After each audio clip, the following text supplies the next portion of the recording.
Warning, this podcast contains spoilers.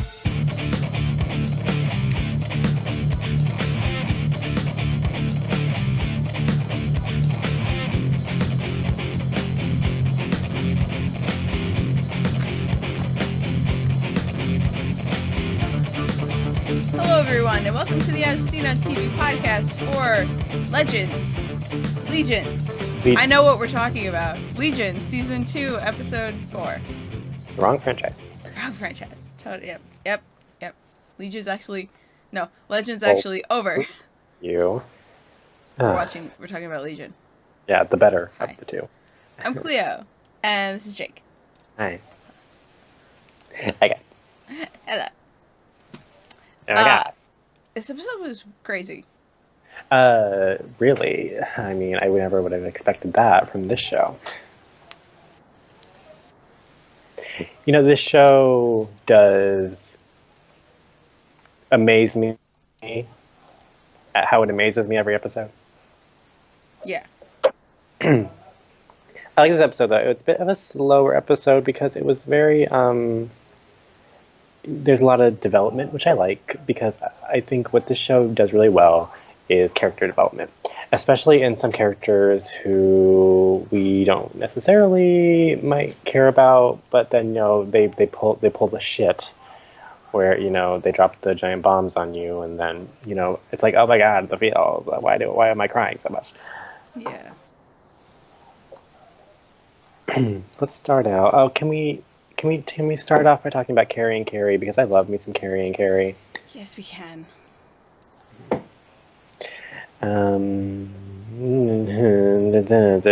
Yeah, at the end of last episode, they fused because Carrie was doing the teeth thingy.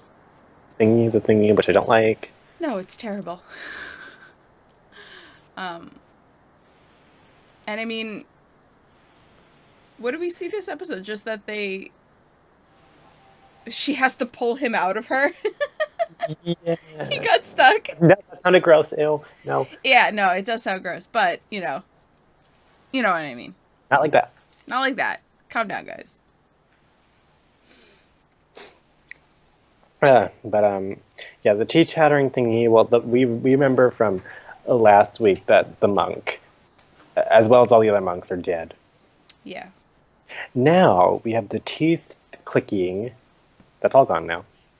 Because he killed himself. And then everyone has to go to the bathroom. Theoretically, that's why. I'm still not convinced it's that easy. I don't know, because... Yeah. So, like, what caused the teeth clicking to stop if it wasn't directly related to him? Because if he is the one, if we are to believe the Butter King, which, you know, let's think about that for a second. If we are to believe the Butter King, it's the Butter King we're talking about, if he is in fact telling the truth that the monk is the one who caused all the teeth chattering, that's the thing. I believe that Farouk thinks the monk is responsible. I don't believe the monk is actually responsible for the teeth chattering. But now I don't know, because he died and it's gone. So yeah. But it cannot be that simple. Nothing's ever that simple in this show, unless it is, because they would do that. No, like, not even the simple things are simple. No. So, I can't imagine that's the end of that. Yeah, but now everyone's fine. It's great. People are wondering, what the fuck am I doing in this room? Yeah, I didn't expect this episode to start off with, Sid actually crawling out of the womb.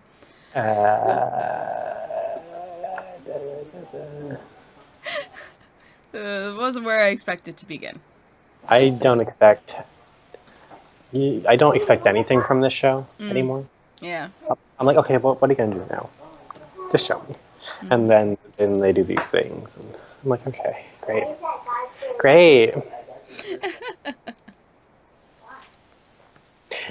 But, you know, I am liking, I've always been in love with Sid and David's relationship. I love them.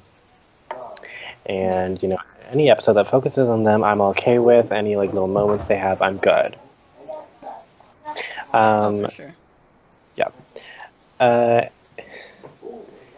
just, but Sid and the vagina. And,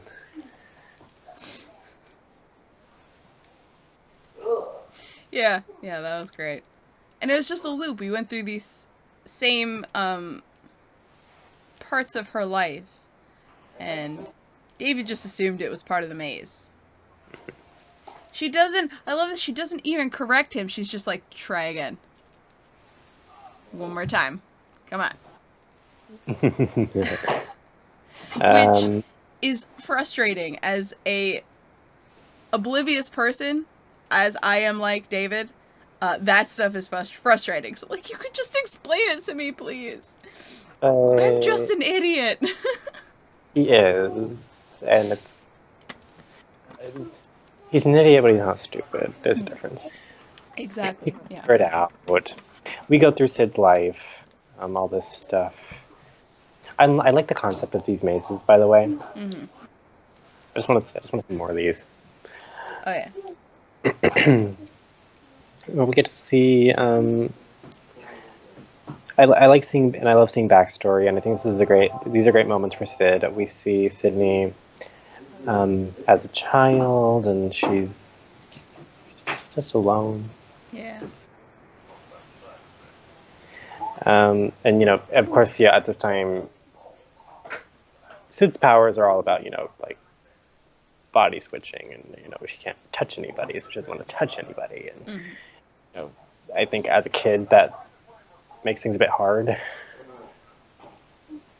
And I think it was last season where Sid talked about like her first time, With her dad's boyfriend, her mom's boyfriend. Yeah. And she was like, as that scene was happening, I was like, oh wait, we know about this. Yeah. Yeah, that was whoo. That was a lot. A lot happened there. Mm-hmm. Yeah. There's this point in a museum where she sees two people making out. Yeah, I mean, she's still pretty young. Yeah. The punk concert, that one's my favorite. Oh, no. I do love, but after like seeing Sid throughout these little moments, like I keep realizing how disturbing her powers are, and how disturbing they must be to her. Yeah. And I think she really, but I want to like, sorry to cut you off, but like just seeing her like staring at this couple saying, I want that. I can't have that. Well, before she thought she couldn't have that, which I think is really, I think Sid, because of what her powers are, Sid just felt so isolated, even if there are people around her. She can't physically touch them, and like she can't she can't even hold hands with like the person she loves, if she ever had one. And like it just makes me think of like, oh, did she have like boyfriends in the past, or like did she just like actively avoid them? Like, and it's sad.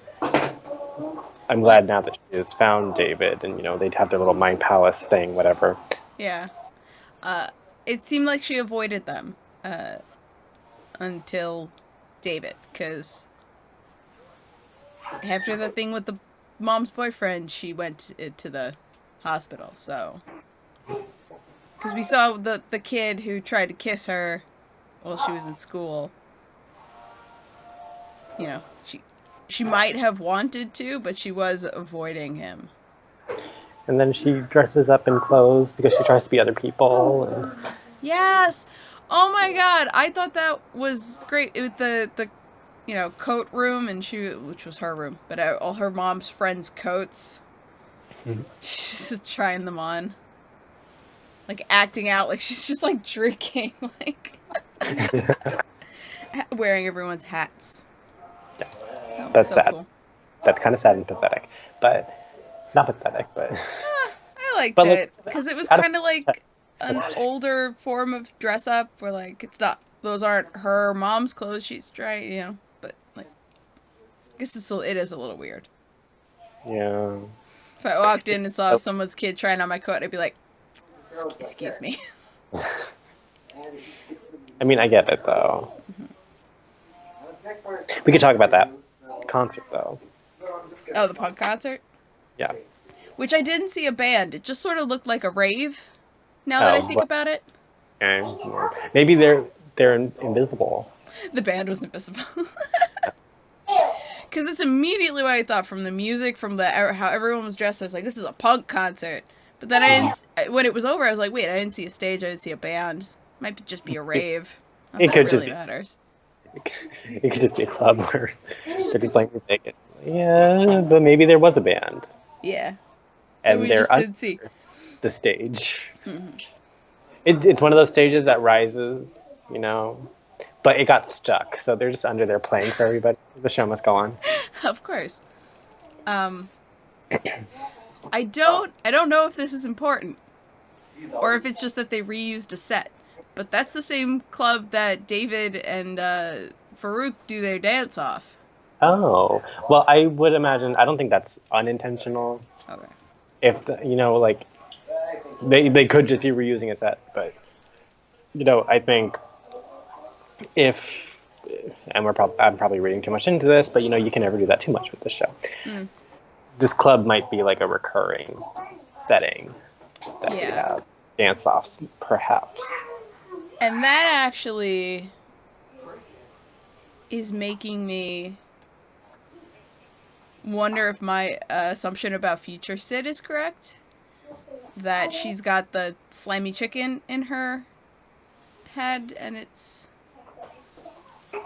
not just her. You know what I mean? Yeah. What was I wasn't called? We gave it a name.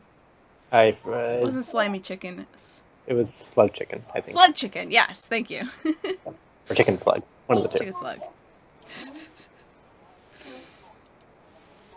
Yeah, well, that would explain the club, if the like, especially if that club was in their minds when they were having the dance off, and it wasn't. I don't know if that club was actually real when David was having the dance off. Need more dance offs. Because I remember, because like I remember saying that I think David dancing looks weird. Going back, I'm like, I kind of like David awkwardly dancing. Oh yeah. And I guess I didn't notice his wardrobe in the first season, but this season it's very obvious. His pants are too short for him. They look like capris, and he wears these big shoes and high socks, and it's just it's very dorky. Well, I mean, that's just David. But. Yeah. Well, David wearing sweaters last season, like,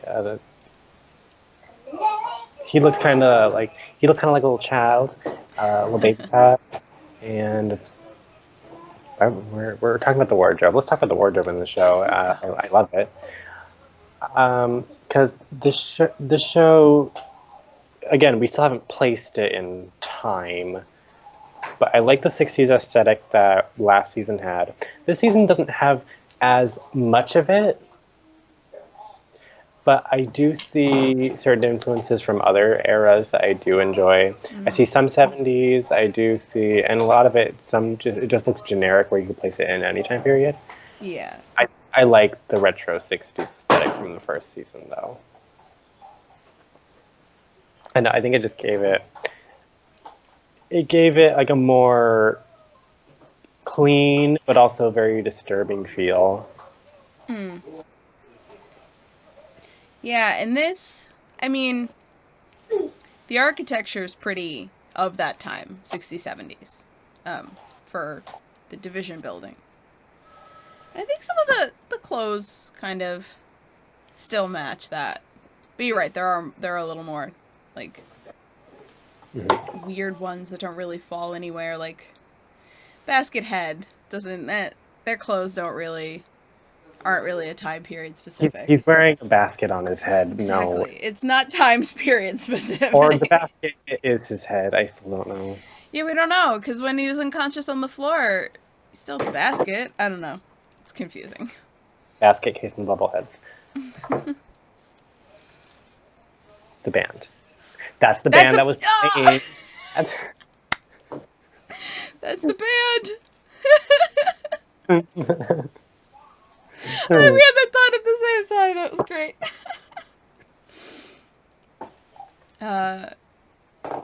Jeez. Yeah, so the whole point of the looping memories for Sid was to teach David that they're tough. Yay. And, huh? Yeah, I'm like, is that it?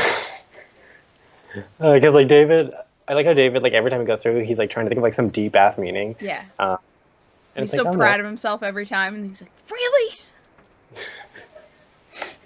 I mean, I think, what he was saying, like the things he was saying are not necessarily incorrect. I do think Sid definitely feels those things. Mm-hmm. That's not what this is, It though. wasn't the point, yeah. But I like that, though, because it gives us. I like this episode in particular because we got a lot of character development. Mm-hmm. And by having it done this way, we get a lot of it. But the way they do it is, he's trying to figure out what the deeper meaning of these things are, as if they're an answer to a question, which they are, but he keeps getting them wrong, so he has to keep going back, so we get more and more of it. I like that. Yeah. And it's She shows treated him slightly different things every time to try to get him to understand. and it's treated as, no, that's the wrong answer, but it's not, because we as the audience get to experience her life and what she's feeling, and we're revealed these certain things, even though like at this point in time they're not important to the story right now. Yeah. But Yeah. it has ultimate theme, which is also good. And I think I do remind people about this when if anyone studied film, then you look at films differently than most general audience do. Mm-hmm. So when some people question about certain scenes in film and they go, well, what was the point of that? And sometimes I have to explain to them, well, sometimes scenes or moments in film or TV shows don't have anything to do with the plot. They have fuck all to do with the plot, but they have all to do with the theme. Yeah. And so I think this episode had a lot to do with theme and not necessarily the plot along. Yeah, theme and character development. Because moving forward, we're going to have to know what's going on in Sid's head. Mm-hmm.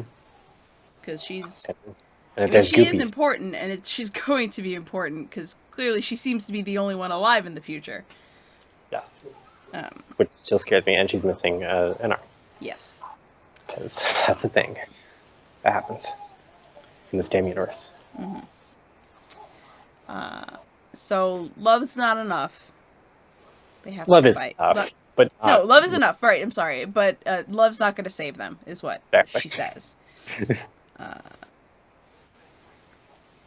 And that was... She asks David to burn with her. She's very not sure how to... what to make of that particular phrasing. Burn with me. No. Yeah. I'm sure if she said it in a sexy way, it would sound okay, but no. Yeah, I don't know. She meant... Yeah, no, she meant, like, burn in hell, basically. Mm-hmm. The fire of the sinners burns brighter. Yeah. I like this. We have Sid reading these books. I like this one little quote. It says, junkies and massagists and hookers and those who have squandered everything are the ring of brightest angels around heaven. I have no idea what the fuck that means, but I thought it sounded pretty.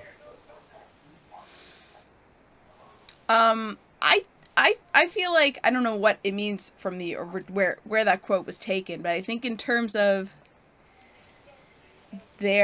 our like character situation and the war that's coming, she means that they are going to be the shield around the people of the world that they have to protect. They're gonna take the pain for them. That makes sense. Yeah, and I think that's Sid's goal. She knows she can take it, so she'll put herself in the way. I like that. Yeah, at least that's what it feels like. Yeah, and then my favorite part of the episode. Which one is that? The last 4 seconds. Oh, okay. where they bring Lemmy in. So apparently her body exists. I think we were talking about this last week. Well, because we were trying to remember what the Butter King wants with Lenny, or her consciousness, or whatever it is. Yeah. We were questioning whether or not there is a body that he can inhabit. Um, but the last time we saw her body, her physical body, it was in a wall. Yes, that's right. It was dead. Yes. So. But then we started questioning whether or not that was real, and if Lenny was real. Like, yeah. was it ever real, or was she ever like an actual person? And I had a theory that maybe she was, but not like how we know her. Mm-hmm. So yeah, I don't know what's going on. Yeah, I don't know. Maybe this is could be a couple things. Could be a new body. Could be the old body. She never actually died, and they faked it. I don't know how you would fake a person inside of a wall, but you know. I know, but like, you know, some people see certain things, and the Butter King can do things, and whatever else. Like, I love Lenny, and like before I knew she was evil, I still love her, but like I loved her more when she was like good Lenny, and then like I thought she was dead because I loved her in the first episode. You got me thinking that she was dead, and then you had this whole American Werewolf in London bit with her in its head, and like, you're gonna come back around here and tell me that she's not dead? Don't you play with me? Don't you play with me? Yeah, no, she's back, and I think the question's gonna be: is she alone in her head?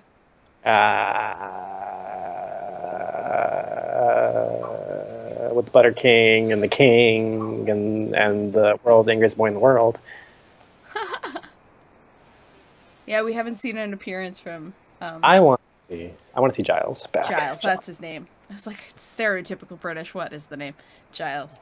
I don't even know that's a British name, but it sounded British to me. I'm pretty sure it's British. We don't even know if he's British. I think we just made up that he's British. Oh yeah, for sure. We don't. Yeah, no, we don't know. You know, actually, when you look at him at a quick glance, he looks like a little Hitler. He does. He does. What was I gonna say? Yeah, I guess we're gonna find out why Farouk let her loose. Because it couldn't have been an accident. Oh, no. They're probably gonna have to be careful of what they say around her. Well, you always have to be careful what you say around Lenny anyways. Yeah. I'm ready for the heartbreak if this isn't an actual Lenny, but Yeah. if she's gonna, like she did last season. I thought she was okay and I thought she was cool, but no. No. Yeah, man. That's it for this episode, because it was pretty straightforward, because we lived the same moments differently over and over. Like Groundhog Day, but not. And yeah. And Life Birth. And what? Oh, Life Birth. And which I don't. I'm okay with not seeing it again. Well, it was represented in a metaphorical way. Freaks me out because someone sent me a video and I kept watching it and I should have stopped watching it. Someone sent me a video of what a visual representation of what it would feel like for a guy to give birth. Oh, I don't want to know.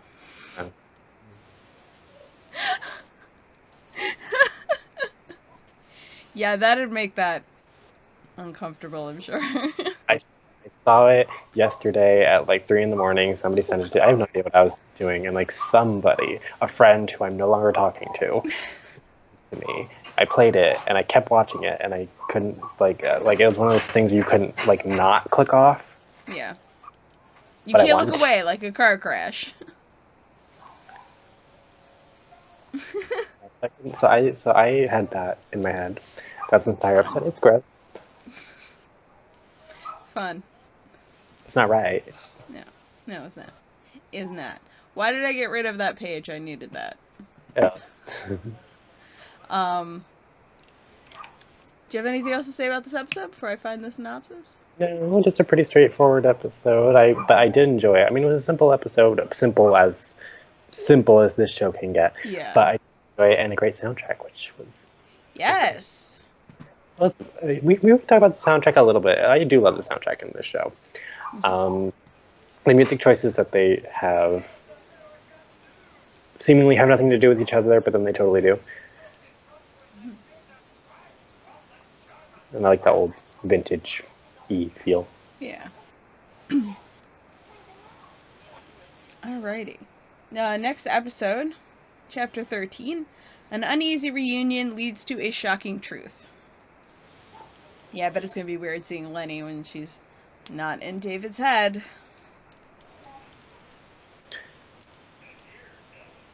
See, sometimes I forget about that because we see her there, Yeah. and I'm like, oh yeah, Lenny's here. Oh, but wait, she died, but she didn't. Because most of the time, it's not actually her. It's just her representation in whatever mind. And actually, almost all of the Lenny we got last season was Farouk and not actually Lenny. So, The betrayal. yeah, it's going to be Hoping that nice to see actual Lenny. Yeah, I'm hoping that doesn't happen this season. Betrayal with this future Sid. Well, I feel like it would be less of a betrayal and more of a ruse, because if the slug chicken is controlling Sid, then not really her fault. She was under mind control, so she gets a pass. Yeah. But Lenny, no, that was a different story. Yeah. All right. Jake, where can people find you?